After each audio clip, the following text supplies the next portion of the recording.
Bonjour à tous et bienvenue pour cette nouvelle vidéo sur les bons étudiants. Aujourd'hui, nous allons voir qu'est-ce que c'est que la transformation monotone d'une fonction d'utilité. Alors, c'est pas une notion qui est vraiment abordée dans le cours, mais souvent on vous demande ça parce qu'on prend ça pour acquis, parce qu'on le voit souvent au lycée, etc. Mais beaucoup d'élèves se retrouvent entre guillemets piégés parce qu'ils ne comprennent pas exactement qu'est-ce que c'est qu'une fonction, enfin qu'est-ce que c'est qu'une transformation monotone d'une fonction en général. Donc, on va voir plusieurs exemples de transformation monotone et expliquer ce que ça veut dire. Juste avant que la vidéo commence, je vous rappelle qu'il y a en description plusieurs liens, plusieurs bons plans pour gagner de l'argent, pour en économiser, etc. Des bons plans pour étudiants. Allez voir ça, ça va sûrement vous intéresser. Et commençons la vidéo sans attendre. Alors, la transformation monotone, c'est en fait la transformation de l'écriture sans changer l'ordre. C'est-à-dire qu'il ne faut pas que... en fait, la transformation monotone, c'est en fait on change l'écriture sans que ça puisse changer l'ordre, ni le signe d'ailleurs. C'est-à-dire que, imaginons, vous avez une première, ça c'est la fonction de référence, vous avez celle-là. Et on vous demande de la transformer, enfin de faire une transformation monotone. Qu'est-ce que ça signifie?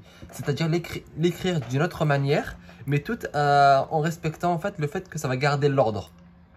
C'est-à-dire que si on met un panier dedans, et ben ça donne une valeur, et que si on met un autre, ça donne une valeur. Donc ce qu'on va faire, c'est qu'on va faire deux exemples. Tout d'abord, on va insérer un panier 1, 1 ici, d'accord? Et on a un autre panier 2, 2. Et on sait que le panier 1, 1, donc on a un panier qui est 1, 1, donc x égale 1, y égale 1. Et on a un autre panier où y, fait un panier, on va dire qu'on l'appelle n'importe comment, 2 et 2. Et on sait que ce panier-là est préféré, d'accord? Ce panier-là, il est préféré. Donc lui, on va mettre un petit plus puisqu'il est préféré. Lui, un peu moins, il va être pas préféré, d'accord? Donc, si on met ce panier dans la fonction de base, on a 2 fois 1, 2, plus 3 fois 1, 1, 2 plus 3, ça fait 5. Donc, pour ce panier-là, le panier 1, il a 5. Et ce panier-là, si on le met dans cette fonction d'utilité, ça fait 2 fois 2, 4, plus 3 fois 2, 6, ça fait 10. Donc, on peut voir que ce panier-là, il est préféré à celui-là, d'accord? Donc, 10 et 5. Et il faut en fait que, peu importe comment vous écriviez la transformation, il faut toujours que ce panier-là ait une valeur plus grande que celui-là.